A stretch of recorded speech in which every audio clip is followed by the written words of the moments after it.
नमस्कार बच्चों, CA foundation RTP मई 22 जिसके ऊपर paper number 2 business loss that is section A business loss जो प्रश्न आए हैं उसके ऊपर मैं डिस्कशन करने जा रहा हूं। देखिए पहला प्रश्न कॉन्ट्रैक्ट एक्ट के ऊपर है। पहले कुछ प्रश्न। ए ने कॉन्ट्रैक्ट किया है बी के साथ, जहां ए कह रहा है मैं अपना मकान आपको ये 10 लाख रुपए में बेच दूंगा। फर्दर दोनों ने एग्रीमेंट साइन किया है कि अगर बी उस घर का इस्तेमाल करता है गैम्बलिंग के लिए तो बी ए को 50,000 रुपए इस बात के देगा। मकान बेचा गया 10 लाख में, गैम्बलिंग के लिए इस्तेमाल करेगा तो 50,000 और बी मान गया।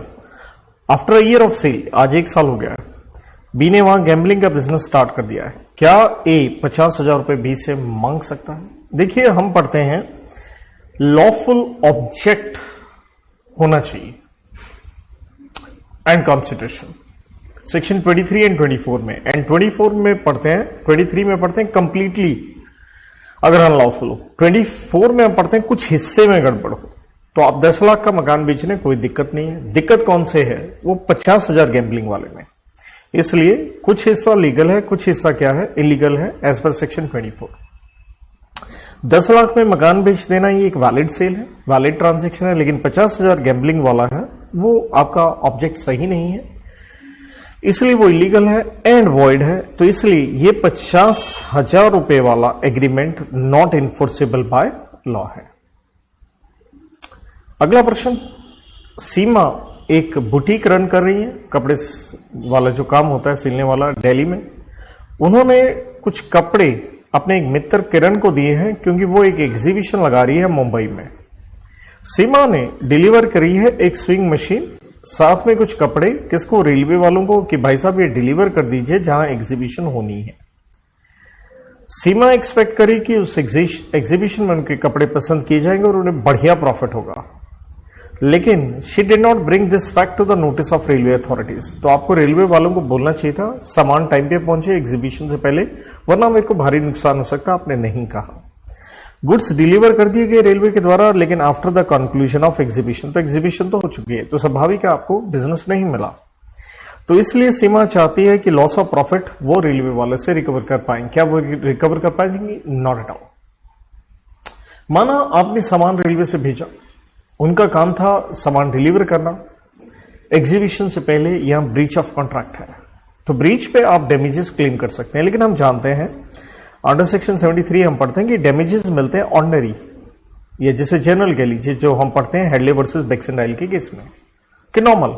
क्योंकि अगर आपने स्पेशल डैमेजेस लेने हैं तो बड़ा जरूरी होता है कि आप बड़ा क्लियरली वो सर्कमस्टांसेस बता दीजिए कि भाई साहब समय पे सामान नहीं पहुंचा, एग्जीबिशन में मेरे को धंधा नहीं मिलेगा, नुकसान होगा, तो ही आप रेलवे से पैसा ले पाएंगे। तो यहां हम कहेंगे कि भाई साहब सॉरी ऐसा कुछ नहीं किया गया था, तो इसलिए आप वो नुकसान हुआ प्रॉफिट का वो निकलवा नहीं पाएंगे। सिर्फ एंड सिर्फ आपको क्या मिलेंगे?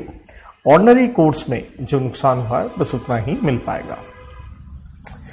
अगला प्रश्न है, चंदन सफर कर रहे हैं किसी बीमारी से, काफी तकलीफ में है। वो एक डॉक्टर झुंझुनवाला के पास जाते हैं, 300 रुपए की कंसल्टेशन फीस भी देते हैं। डॉक्टर उन्हें ट्रीट करते हैं, लेकिन एक कंडीशन बताते हैं कि भाई साहब ये प्रोमिसरी नोट 5,000 रुपए का मेरे फेवर में साइन कीजिए तो ही मैं इलाज करूंगा। देखिए आप जब तकलीफ में होते हैं, दर्द हो रहा होता है, पैसे नहीं देखते हैं। तो चंदन ने ये साइन कर दिया, डॉक्टर को दे दिया, लेकिन जैसे वो बीमारी से ठीक हुए चंदन ने इसकी पेमेंट करने से मना कर दिया। प्रश्न, क्या डॉक्टर साहब ये पैसे रिकवर करवा पाएंगे? तो देखिए हम पढ़ते हैं कि कॉन्ट्रैक्ट करते समय वन ऑफ द कंडीशन है फ्री कंसेंट होनी चाहिए। यहां देखिए सेक्शन 16 में क्या लग गया? आपका अनड्यू इन्फ्लुएंस है, क्योंकि डॉक्टर साहब कहां है कि रिश्ता कुछ ऐसा है कि he is a party who is in position to dominate will of another, और इसका उन्होंने इस्तेमाल किया है एक अनफेयर एडवांटेज उठाने में। तो डॉक्टर साहब ये अनड्यू इन्फ्लुएंस है, ये फ्री कंसेंट नहीं है, और साफ दिख रहा है डॉक्टर और पेशेंट के बीच में कौन सा रिश्ता होता है? एक विश्वास का रिश्ता होता है। क्योंकि बेसिकली हम डोमिनेंट पोजीशन में 3 चीजें बात करते हैं, रियल अपेरेंट अथॉरिटी, या वो व्यक्ति जो मेंटल या फिजिकली बीमारी वगैरह से जूझ रहा है, राइट। तो इसलिए विश्वास का भी रिश्ता है और व्यक्ति तकलीफ में भी है, तो अंडर इन्फ्लुएंस यहां साफ दिख रहा है। और सेक्शन 19A के अंदर हम पढ़ के आते हैं ये कॉन्ट्रैक्ट क्या होता है? वॉइडेबल होता है at the option of the party जिसकी कंसेंट यहां कोर्स की गई है। तो अंत में डॉक्टर साहब आप ये पैसे रिकवर कर नहीं पाएंगे। अगला प्रश्न आता है हमारा, आसिम एक एडवोकेट है, इनकी कार चुरा ली जाती है इनके घर से। इन्होंने अखबार में एक इश्तिहार दिया है कि वो 10,000 रुपए का इनाम देंगे जो उनको अपनी कार की इंफॉर्मेशन देगा। विक्रम जी ये इश्तिहार पढ़ते हैं, उन्होंने कुछ एफर्ट्स भी लगाए और उन्हें पता चल गया कार कहाँ है, उन्होंने इन्फॉर्म भी कर दिया आसिम को। स्वाभाविक है अब विक्रम चाहेंगे कि 10,000 रुपए जो आसिम ने डिक्लेयर किया इनाम वो मिले। आसिम को अपनी कार मिल जाती है, लेकिन वो कार का जो इनाम घोषित किया था वो देना नहीं चाहते, क्योंकि उन्होंने कहा कि जो अखबार में मैंने ऐड दी थी वो जस्ट एक इन्विटेशन टू ऑफर है, वो एक ऑफर नहीं है, वो ऑफर ही नहीं मेरी तरफ से, तो इसलिए एक्सेप्टेंस कहां से होगा, कॉन्ट्रैक्ट कैसे होगा। तो प्रश्न ये है, क्या विक्रम को ये 10,000 मिलने चाहिए? तो देखिए हम भी बड़ा सिंपल यही कहते हैं कि अखबार वगैरह में जो इश्तिहार आता है वो एक ऑफर नहीं होता है, इन्विटेशन टू ऑफर होता है। जैसे आप प्राइस टैग कह लीजिए, कोटेशंस कह लीजिए, जो भी, लेकिन और इनविटेशन क्या होता है, वो पहले आती है, प्रेसिडेंट टू ऑफर होती है, तो इसलिए उससे कॉन्ट्रैक्ट नहीं होता, क्योंकि आप इनवाइट करते हैं, कोई ऑफर करता है, एक्सेप्ट करता है, तब कॉन्ट्रैक्ट होता है। लेकिन हम एक एक्सेप्शन पढ़ते हैं। एक्सेप्शन हम क्या पढ़ते हैं कि भाई साहब अगर अखबार में इश्तिहार दिया जाता है तो हम इसे क्या मान के चलते हैं, जनरल ऑफर मान के चलते हैं। अगर कोई व्यक्ति क्या कर लेता है, इसे एक्सेप्ट कर देता है। तो मिस्टर आसिम एडवोकेट साहब, आपको लॉ अच्छा आना चाहिए, तो यहां विक्रम को 10,000 रुपए 100% मिलेंगे और आप उसके लिए क्या है, लायबल है। अगला प्रश्न, मिस्टर सिंघानिया ने कांटेक्ट किया सोनू के साथ कि सोनू जी उनके यहां पे होटल में गाना गाएंगे 6 वीक्स, 6 हफ्ते के लिए, हर सैटरडे संडे को, वीकेंड पे, और सिंघानिया उनको 20,000 रुपए देंगे पर परफॉर्मेंस के। मिस्टर सोनू ने 2 हफ्ते तो काम किया, लेकिन 3rd हफ्ते उनकी तबीयत खराब थी, बहुत ज्यादा खराब थी, वो गाना गाने नहीं आए। सिंघानिया ने कॉन्ट्रैक्ट कैंसिल कर दिया, टर्मिनेट कर दिया। प्रश्न आपसे पूछा गया, क्या सिंघानिया टर्मिनेट कर सकते हैं? देखिए बिल्कुल कर सकते हैं, क्योंकि आप भाई काम ही नहीं करने आए तो कर सकते हैं। तो इसलिए देखिए हम सेक्शन 40 में जैसे पढ़ते हैं कि कॉन्ट्रैक्ट कौन परफॉर्म करेगा, तो ये हमें पता चलता है कि इंटेंशन ऑफ पार्टी से पता चलता है कॉन्ट्रैक्ट कौन परफॉर्म करेगा। जैसे सिंगर है तो स्वाभाविक है वो प्रॉमिसर खुद ही कॉन्ट्रैक्ट परफॉर्म करेगा, राइट। तो सेक्शन 40 बिल्कुल आप ठीक कोट कर रहे हैं। 41 का देखिए यहाँ कोई, मैं नहीं कहता कोई सेंस है कि कोट करना चाहिए, लेकिन इंस्टीट्यूट ने अपने आंसर में कोट किया हुआ है, तो हम यही कहेंगे कि यस, सिंघानिया इस कॉन्ट्रैक्ट को रेपुडिएट कर सकते हैं, क्योंकि ब्रीच आपकी तरफ से आप नहीं आए। बी पार्ट है, कहता क्या जवाब होगा इन केस मिस्टर सोनू आ जाते हैं 4थे हफ्ते और सिंघानिया उन्हें अलाउ कर देते हैं परफॉर्म करने के लिए। तो भाई साहब अगर आप परफॉर्म करने के लिए अलाउ कर देते हैं तो कहने का मतलब है आपका ये कंडक्ट चुप रहना और उसका परफॉर्म कर देना, तो ये एक तरह से आपकी हाँ है कॉन्ट्रैक्ट को कंटिन्यू करने के लिए।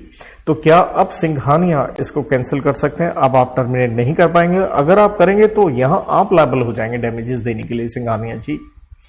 तीसरा सी पार्ट है, क्या आंसर होगा in case mister Sonu mister Mika को अपनी जगह भेज देते हैं 30 हफ्ते जब वो बीमार हुए थे, और सिंघानिया उन्हें भी अलाउ कर देते हैं परफॉर्म करने के लिए विदाउट सेइंग एनीथिंग, तो आपका चुप रहना, तो ऑब्वियसली ये आपका एक कंडक्ट है, तो इसलिए कहने का मतलब है फिर से एक तरह से आपको कॉन्ट्रैक्ट को कंटिन्यू कर देते हैं, तो मिका का गाना कॉन्ट्रैक्ट चालू रहेगा, आप टर्मिनेट नहीं कर पाएंगे, ना ही सोनू के नहीं आने से आप उससे कोई डैमेजेस क्लेम कर सकते हैं। वैसे देखिएगा ये सिंगिंग वाली इलस्ट्रेशन दी गई है कंपनीज एक्ट में, सेक्शन 65 में भी है एंड 75 के अंडर भी है, तो उस तरह से भी आप कोट कर सकते हैं कि this is illustration under section 65, 75, उससे रिलेटेड भी। अगला प्रश्न एंटीसिपेटरी ब्रीच के ऊपर है, जिसका मतलब होता है कॉन्ट्रैक्ट तोड़ देना before the time fix for performance.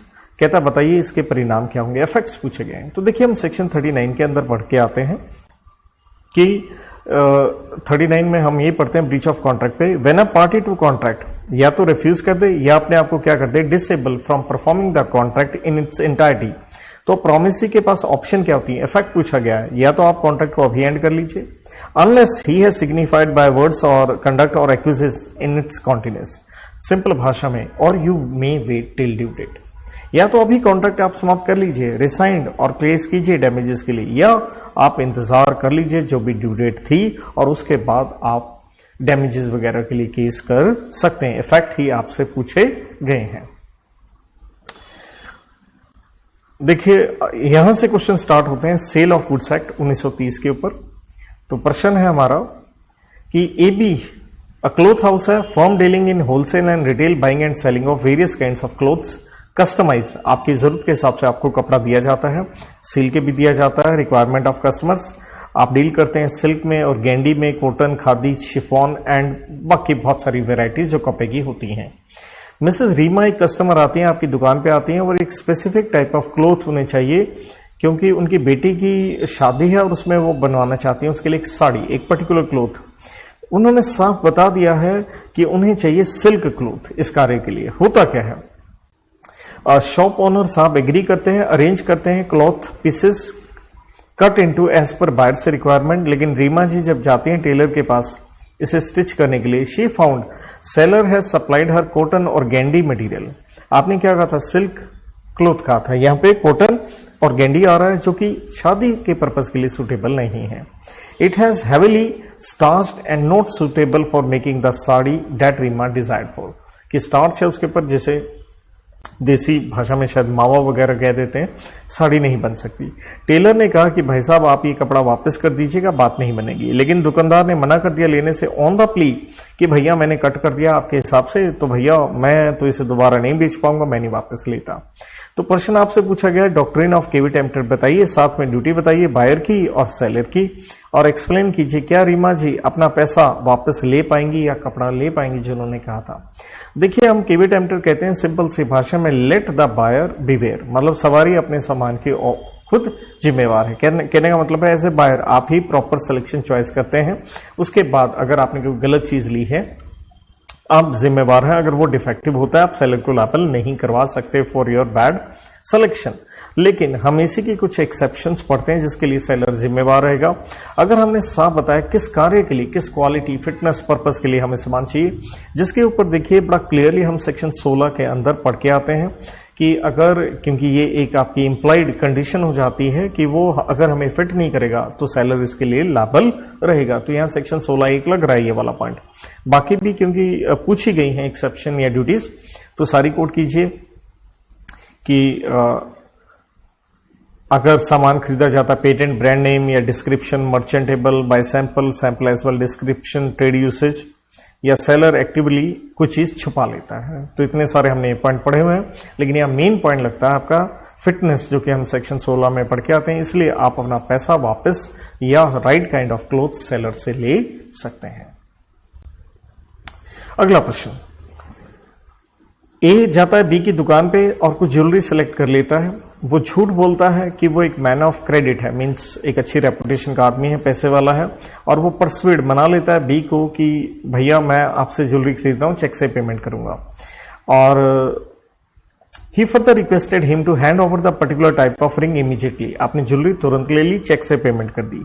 लेकिन ड्यू डेट पे नेचुरल है जब चेक पेश किया गया पेमेंट के लिए, चेक हो गया डिसऑनर। बिफोर बी कौन है, दुकानदार है। अगर वो कॉन्ट्रैक्ट अवॉइड करते उससे पहले ही ए ने क्या किया, एक तरह से फ्रॉड तो किया ही है, उसने आगे ये रिंग बेच दी है सी को। सी ने रिंग खरीदी है गुड फेथ में और उसे बिल्कुल नॉलेज नहीं है कि आपने जो सामान खरीदा वो फ्रॉड से खरीदा। और फ्रॉड में हम पढ़ के आते हैं सेक्शन 19 में कॉन्ट्रैक्ट क्या होता है, अवॉइडेबल होता है। लेकिन यहां true owner section 19 contract act की बात कर रहा हूं कि आप अवॉइड कर सकते हैं, लेकिन आप अवॉइड करते उससे पहले उसने आगे बेच दिया। तो प्रश्न ये है यहां सेल किसने करी है, ए ने करी है। क्या वो मालिक है, नहीं वो मालिक नहीं है, नॉन ऑनर है। तो इसलिए हम सेक्शन 27 में पढ़ के आते हैं no one can give that which one has not got.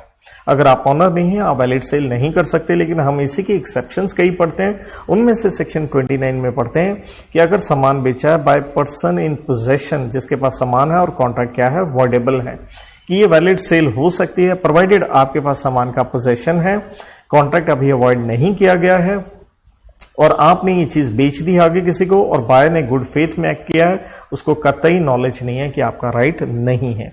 तो सारी कंडीशन यहां लग रही हैं। तो इस तरह से यहां एक वैलिड सेल हो जाएगी बाय द नॉन ऑनर, और सी जो बायर है he will get the good title. अगला प्रश्न बढ़िया है, आपसे पूछा गया बताइए इनमें से कौन से टाइप ऑफ गुड्स हैं। एक होलसेलर ऑफ कॉटन, उसकी दुकान में गोदाम में 100 बिल्स पड़ी हैं कॉटन की, वो एग्री करता है 50 बिल बेच देगा और ये आपने सेलेक्ट भी कर लिए और सेट असाइड अलग से रख भी लिए। 100 गुड्स अगर आप उसके पास पड़ी हैं बिल्स, आपसे पूछा टाइप ऑफ गुड्स, तो ऑब्वियसली एक बात तो ये एग्जिस्टिंग है, लेकिन उसमें से आपने 50 सेलेक्ट भी कर लिए हैं, तो नेचुरल है जब आपने सेलेक्ट कर लिए हैं तो हम क्या कहेंगे, ये गुड्स क्या होगी, असर्टेन्ड गुड्स होगी। तो इसलिए असर्टेन्ड गुड्स यहां पे आंसर बनता है। सेकेंड पार्ट में लिखा है A agrees to sell to be 1 packet of sugar out of lot of 100 packets lying in his shop. दुकान में 100 पैकेट पड़े, एक आप बेच रहे हो, तो अभी एग्रीमेंट हुआ है, राइट। तो ये अनसर्टेन गुड्स हम कहेंगे, माना वो एग्जिस्टिंग जरूर है। तीसरे हिस्से में पूछा गया T agrees to sell S all the apples जो कि will be produced in his garden. तो डेट मीन्स ये एग्जिस्टिंग गुड्स नहीं है, ये क्या बन गई, फ्यूचर गुड्स बन गई हैं, इसलिए यहां कहेंगे हम फ्यूचर गुड्स है। और यहां एक एग्रीमेंट ऑफ सेल नहीं है, एग्रीमेंट टू सेल बनेगा, सेल नहीं है। अगला प्रश्न, सर्टेन गुड्स आपने बेचे हैं सैंपल से, ए ने बी को बेचे हैं, लेकिन बी ने आगे ये सामान फिर से सैंपल से सी को बेच दिया, सी ने फिर से सैंपल से ये सामान डी को बेच दिया। तो कहानी समझें, ए से बी, बी से सी, सी से कहानी आ गई डी तक, हर जगह सामान सैंपल से भेजा गया। होता क्या है, गुड्स सैंपल के अकॉर्डिंग नहीं थे। देयरफॉर डी जिसने अंत में खरीदा, हु फाउंड द डेविएशन मतलब डिफेक्ट उसने देखा, उसने रिजेक्ट कर दिए और उसने सी को बता दिया। सी ने आगे केस किया बी पे, बी ने किया आगे ए पे, तो पूछा गया एडवाइस बी एंड सी मतलब बात पूछी गई है बी एंड सी की, क्या हो सकता है।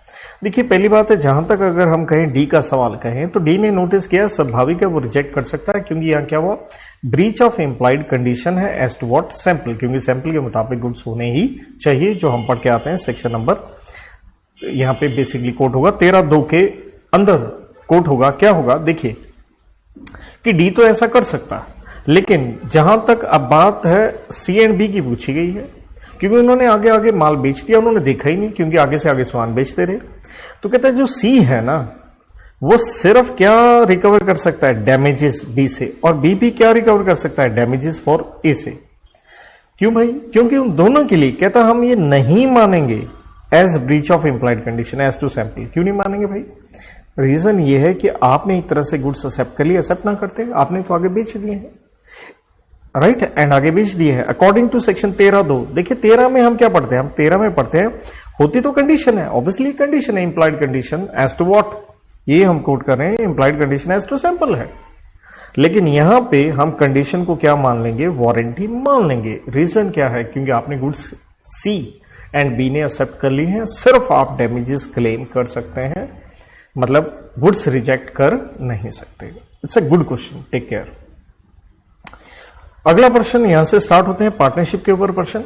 Sohan, Rohan and J partners हैं। Firm is a dealer in office furniture, और ये काफी रेगुलर डीलिंग्स कर रहे हैं Messrs A and B company से फर्नीचर सप्लाई के लिए। 30 जून 2018 को 2018 को उनके एक पार्टनर मिस्टर जय का कार एक्सीडेंट में देहांत हो गया। फर्म ने ऑर्डर दे रखा है एबी कंपनी को सप्लाई के लिए, कब दिया हुआ, 25 मई। ध्यान दीजिए 25 मई के बाद आती है 30 जून, तो डेथ बाद में हुई है। जे तब तक पार्टनर था जब ये ऑर्डर दिया गया। ये सेम क्वेश्चन पहले भी आए हुए हैं, आपने किया भी होगा।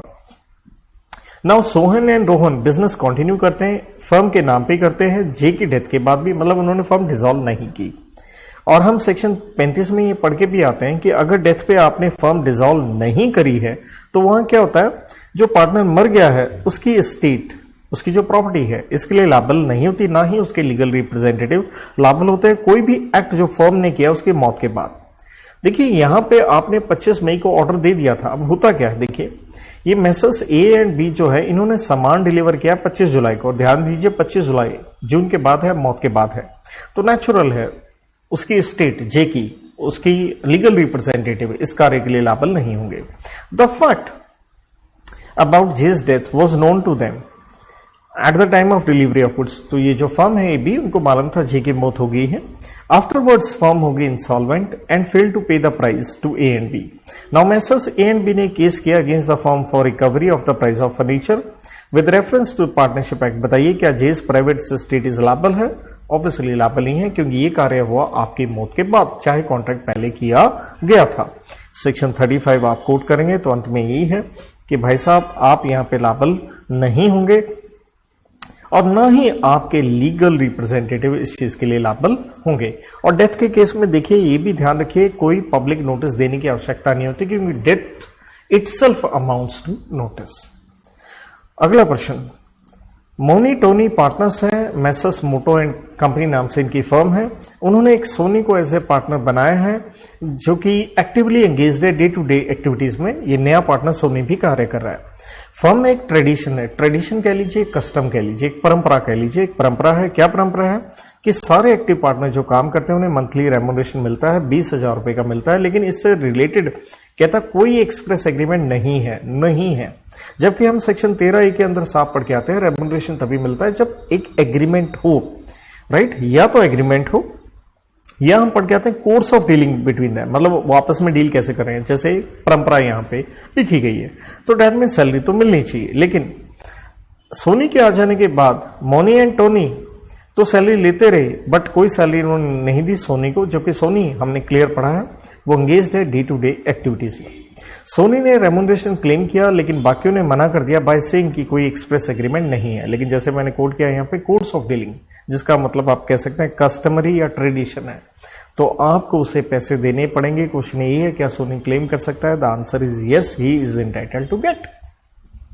अगला प्रश्न अगेन पार्टनरशिप एक्ट पे, मैसर्स XYZ एंड कंपनी एक फर्म है, ये आप अनरजिस्टर्ड फर्म है। तो हम सेक्शन 69 में पढ़ते हैं, आपके ऊपर कुछ डिसेबिलिटीज होती हैं, आप किसी के ऊपर केस नहीं कर सकते, पार्टनर्स भी आपस में नहीं कर सकते हैं, राइट? सेट ऑफ वगैरह नहीं कर सकते हैं।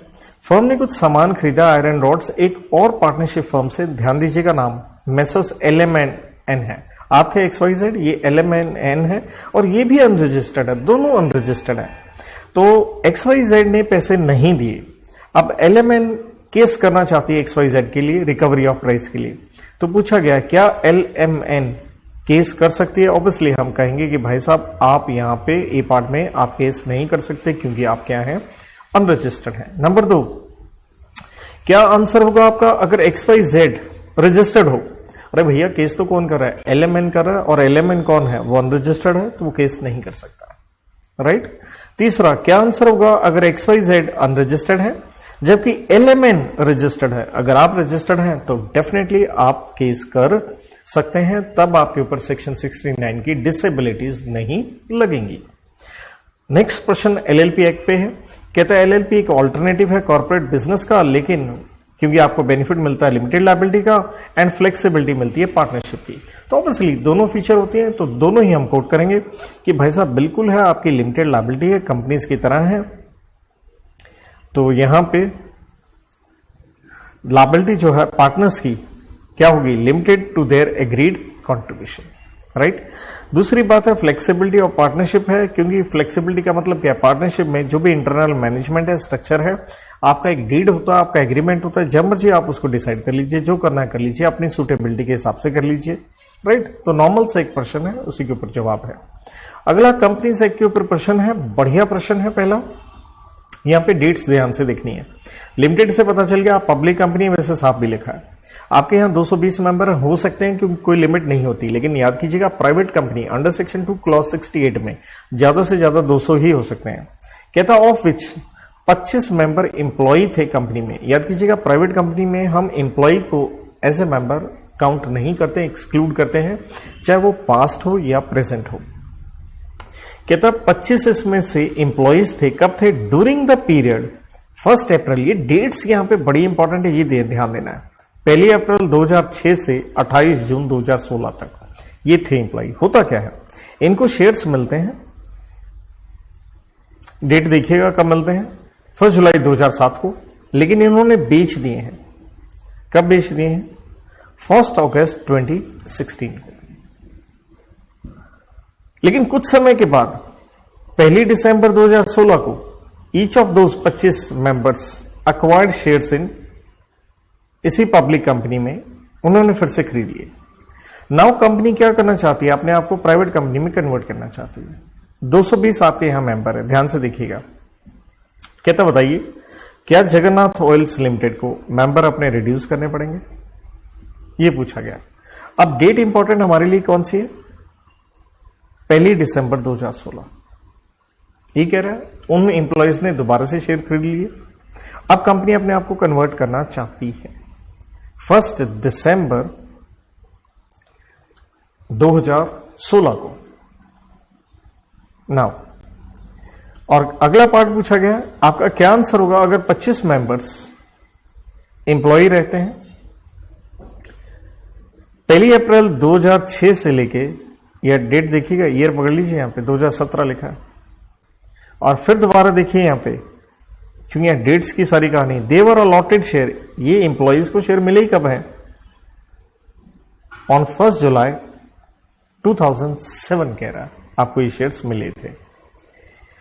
तो पहली बात, प्राइवेट कंपनी का लॉ कोड क्या है, जो कि कोड करना यहां बनता है कि 200 मेंबर हो सकते हैं, और 200 की काउंटिंग में हम सारे जानते हैं जो एम्प्लॉयज पास्ट या प्रेजेंट हो, फॉर्मल हो, हम पुराने जो हो, एक्स हो, हम उन्हें कंसिडर नहीं करते हैं। देखिए पहले हिस्से में क्या कहता है कि 25 मेंबर एम्प्लॉयज थे ऑफ द कंपनी, क्योंकि एम्प्लॉयज कब रहे हैं आप तारीख फिर देख लीजिए, ये एम्प्लॉय रहे हैं 1 अप्रैल 2006 से 28 जून 2016 तक, उसके बाद तो एम्प्लॉय नहीं है, क्योंकि अब बात कौन सी हो रही है, दिसंबर 2016 की, तो राइट, और इन्होंने अपने शेयर बेच दिए हैं।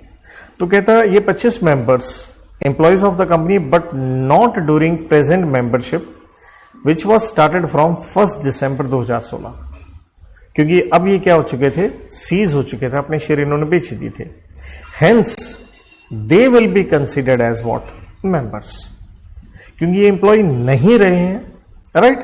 तो इसलिए the company is required to what, reduce the number, कि 220 में हम इसको एक्सक्लूड नहीं करेंगे, इंक्लूड करेंगे तो 25 आपको क्या ये लेके हमें चलना पड़ेगा, तो इसलिए 200 की हमारे ऊपर लिमिट है, तो आपको ये रिड्यूस करनी पड़ेगी। लेकिन दूसरा हिस्सा दोबारा से डेट देख लीजिए, कहता क्या आंसर होगा, ये 25 members were employ for the period from 1 April 2006 से 28 जून 2017 की बात कर रहा है, और हम कन्वर्जन किसकी बात कर रहे हैं, 2016 में, राइट।